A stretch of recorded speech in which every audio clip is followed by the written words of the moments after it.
Hello, my fellow readers. Dark Symphony 777 with another fanfiction review. As always, a link to the stories will be in the description below. Please like the video, subscribe to the channel, click on that bell for notifications, leave a comment in the comment section below on your thoughts on the story. Finally, listen to my opinion. My opinion is not indicative of everyone in the world, so please respect that. As well as, if you have any fanfictions you want me to read or review, make sure to leave them in the comment section below.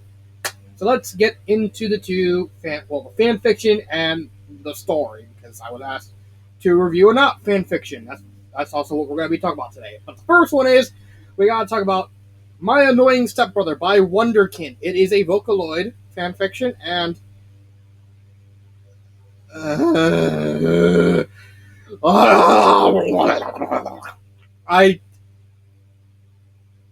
I'm going to keep this brief.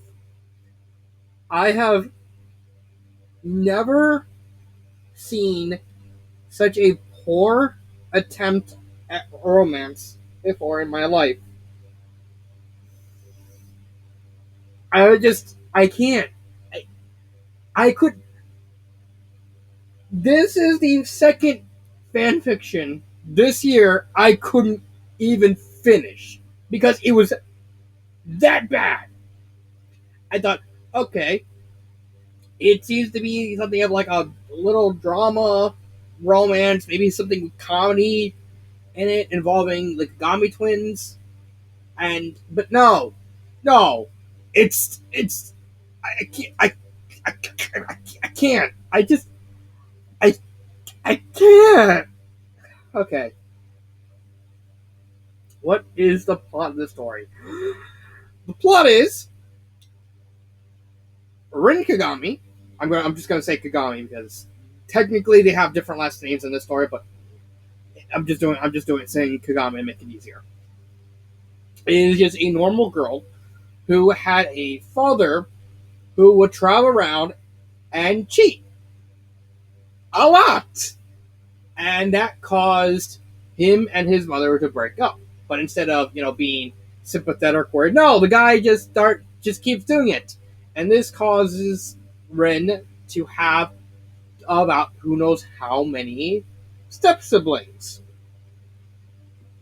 And so one day she's about to start vacation, and her father calls her up and said, "Hey, do you want to go to this building, this house on the beach?" I said, "Yeah." It's like, "Oh, by the way, one of your step siblings are going to be there." It's like, "Huh?" Meet Len Kagami, who is her stepbrother. Sort of. Kind of. The story kind of paints the fact that he's actually adopted, and so they're not really related to kind of avoid the incest, because in Vocaloids, they are brother and sister, so you kind of have to try and separate that. And for the whole summer, they're going to be living together in this building. Okay. Everything starts out good for like the first chapter or so. And then she gets to the house, meets him. They start immediately shit talking each other. And I thought, okay, so this is gonna be like one of those fics where they start hating each other, and they're gonna start opening up and becoming more kind to each other and all that. No, that's not what happens. Instead, the first thing that happens is she gets in, he shit talks her, she shit talks him back. She goes to her room. Len gets hungry, pounds the door, saying, "I'm hungry." Rin justifiably goes, "I don't want to go out. You can go on your own." Len goes, "All right." Somehow, in the space of implied like a couple seconds, gets a gigantic party in the house. Then Rin randomly goes, I'll make the most of it. Starts partying, then tries to get suckered by a shady guy. Then Len completely defends her and said, "You're mine." And I'm just so confused over that. It's like, first off, you moved the characters way too fast. The fact that the party's there seems like he did like. There's no way to tell how long it was until he showed up. It just oh, she said God, he left, and then immediately the party. He's like, huh? And then it just keeps getting worse with so much unnecessary romantic quote unquote drama involving Len's brother, Rin, no, Ri, and then just somehow he's like, I want to show you, he takes her to an arcade. We don't even see what they do. Once you get back, Len just goes, were you hanging out? Where were you hanging out with your brother? It's like, don't, he's a womanizer. Just go away. But we didn't see anything. And then they start falling in love with each other, but they do it in like the most creepy, toxic way possible, with Len just flat out acting super possessive. It's like, you're mine, and I will make sure that you know it, and no one will be able to touch you. And it's like, and then he immediately breaks up with her, like just forgets about her almost immediately. Like the moment another girl comes to the picture, because Ren's like, I want to think about it.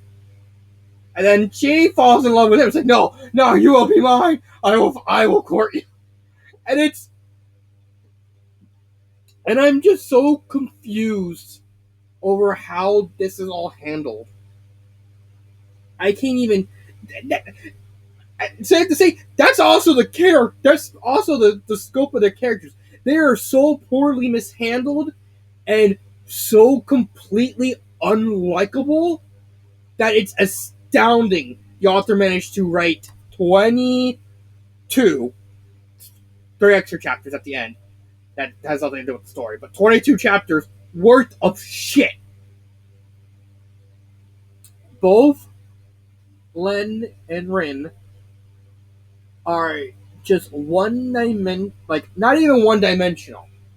They are just the most unlikable assholes you could think of, that are just super toxic to each other. From the 15 chapters I read, I couldn't even finish this. Like I said, they have no character arc. They are massively inconsistent with how they're portrayed throughout the story. Are they happy? Are they sad? Are they are they mad? It's just, I couldn't even tell, because it switches from barely sentence to sentence all over the place. Like they both have prehistoric monster syndrome. Like you can't. This is not how characters should be done, unless you're trying to take the piss and do like a comedy story. It's like, fine, you want to do like the goofy, dumb story? Go ahead, go ahead. But largely, this is the realm of, this should be at least a somewhat serious story, especially if you're going for the drama. This is supposed to be a drama story. I didn't feel any sense of drama. I felt a sense of frustration. The fact that the author decided to write the characters like this. And even outside of Rin and Len, every single other character is literally just a one-dimensional, or in the case of one specific character from Korea, like a stereotype sort of thing. I'm not 100% sure, because I didn't even care enough to want to care. It's just, what even is this? And I haven't touched upon the other thing. Hold on, I gotta actually go into this. Because I have to actually go on this and show this.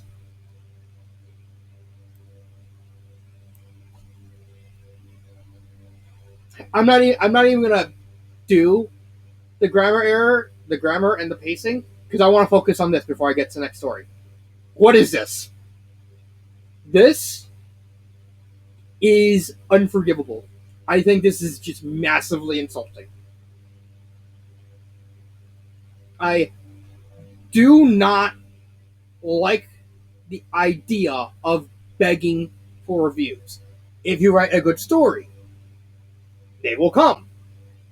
You can ask if you want to. If you can say like, "Hey, you think you can? If you want, review it." Like, leave a suggestion in case they read it, so that's like, "Hey, I like this." Don't beg for a certain amount of reviews to even upload the next chapter, because one, that makes you seem like a desperate idiot. Two, it shows that you're not confident in your work. And three, it means you ultimately don't that you think you're overconfident in your own writing. Yeah, you're not confident and overconfident at the same time when you get shit like this. It's the same thing with like YouTubers. Like, hey, give me like 500 reviews, and then I'll do this. That shows that you're desperate for attention. No, every single other fan fiction before this, over like the last 5-6 years, have never done this. This is something that is just mind-bogglingly idiotic. That I can't defend this. Would I recommend this story? No, no. Even if the story was good, I wouldn't recommend it just because of this. Because this is just a downright insult to what is essentially something everyone does on their just as a hobby. People don't write fan fictions as a job.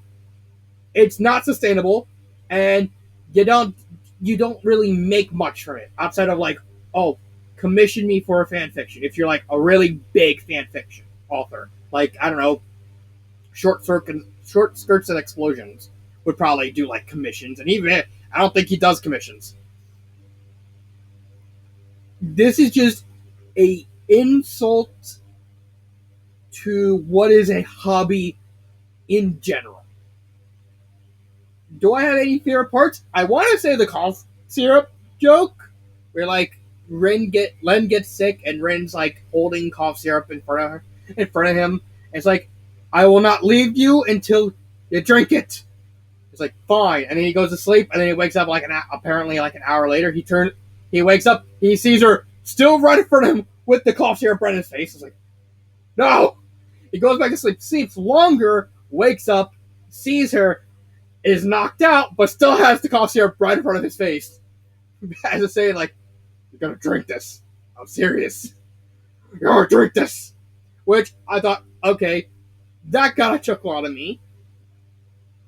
That is kind of funny. What would I change about the story? Nothing. I say, just burn this story from my brain and forget this story ever existed. I don't even want to. I don't even wanna attempt to fix this story with a 10-foot pole. No, I don't.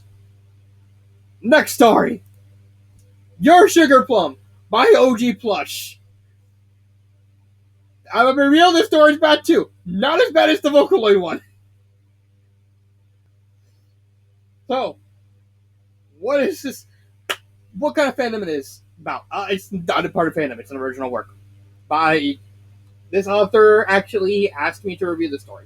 So, first off, I don't know if this is like the beginning of like a series, or if like the author wanted me to put it like give me a story in the middle of a series. I don't know. Second off, this story just kind of proves that I'm not a big fan of the AO3 tagging system. What the fuck is this?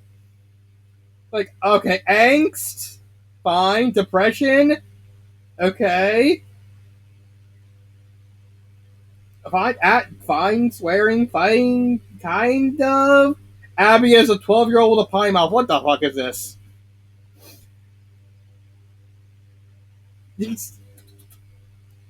Really, just really. Did these need to be tags? No, it didn't. It just proves why I don't like the tagging system in AO3. It's shit. Because you just get dumb stuff like this all the time. I'm sorry for renting. Let me get into the story. So the plot is this girl named Abby Mowlin who goes to school at like a weird world where like one of her closest friends is like a hippie who has mannequins for parents. Don't question it because I can't question it. Has a talking dog who games and shit talks, and his father's a wuss, and her father's a wuss, and then she just has a bad day where she she gets bullied, and then she beats up the bully, and then the teacher's like, we'll let her leave, but you'll probably get in trouble. And then she just keeps shit talking to her dad, and then she has like a bad dream where he actually suffers a seizure right next to her, and she's just ignoring him, and then she just kind of the seizure dream actually kind of freaks her out, and she wakes up, she talks to her dad, realizes that she's kind of having a bad day, and then they decide to go and go on a trip together and just be happy. It's sad with a happy ending. Yeah, that's fine. Um, I can't really gauge this story as a plot because of simple fact I cannot tell if this is supposed to be his own thing. Because I actually checked the author. If you actually check the author page, yeah, see, yes, and you go original work, and all of these original works, I think. No, not this one. You just click Abby Mullen. Yeah, all these by the same author. I'm legit not 100% sure if this is like a series or is it trying to be its own thing. As its own thing, the plot is fine enough. It's just a simple girl has bad day, girl takes it out on bully and takes it out on everyone, and then she kind of gets introspective. She realizes that it's kind of a goof, and then it ends with her making up with the person the person who tried to care for her. It's basic stuff. Character-wise, however, Abby Mullen is unlikable. I could not care about this character. Loco Malin, who is a talking dog, I could not care about him. Because, one, I don't know what kind of dog he is. Apparently, the story kind of, I think, says Beagle. Not 100% sure. Leon is just a generic guy. His story's short enough that it doesn't really need a lot of character development, but I think it could have been done differently with instead of focusing on like this weird world and all these weird characters. Because it was like a guy eating out of the trash, and of course there's the hippie chick, and then there's just so many characters. You could have just focused on these three characters instead of having her go to school and beat up a bully. It's just I don't know what's going on in terms of their characters. I think despite Abby being unlikable, I understand that the author was trying to go for like a simple plot, a simple character arc with her. Just it's standard for this type of story. I think it's fine for what it is. Not great, but is what it is. Grammar. It's not. There's not really a lot of good grammar. For one thing, for whatever reason, the author decided to make the story formatted as this. Why is it formatted like this? This is not good formatting. This is this is script format with extra steps. And I don't like it. What does it have to do with grammar? Well, because half the time the author. Here's a tip. When starting another paragraph, always capitalize the first word, first letter. Every single time. Every single letter. That is just how it works. It's also because of how fragmented it is, it kind of stretches longer than it has absolutely any right to be because it's just how the formatting works. It's not a good format. It should have been written traditionally. And hell, honestly, the fact that a 12-year-old is cursing this much, has me concerned. It's like 12-year-olds should not be using this language. If she was like 16, fine. That's just me. Pacing, I think that I can at least appreciate the pacing is fine. Yeah, the pacing is fine enough for what it's trying to tell. It's not it's not meant to be a very complicated story. It's just meant to be she just had a bad day. That's it. Fine. Um, would I recommend this story? No, I think this story is not as bad as this story, but it's bad. What would I do to change it? First off, fix the formatting. Second off, fix, make sure whenever you start a new paragraph, capitalize. Uh, third, if you would rewrite the story, just have Abby not go to school. Like have her her bad day be exclusively at home. Like she's refusing to go to school. The father's just trying to cheer her up, and he's trying to just give her something to do, like try and cheer her up.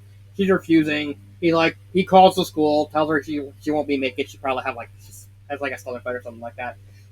Avoid all the school stuff, and just have the story just take place with these three characters, and then just build from there. With like her having her bad day, she's yelling at her father. She's yelling at the dog.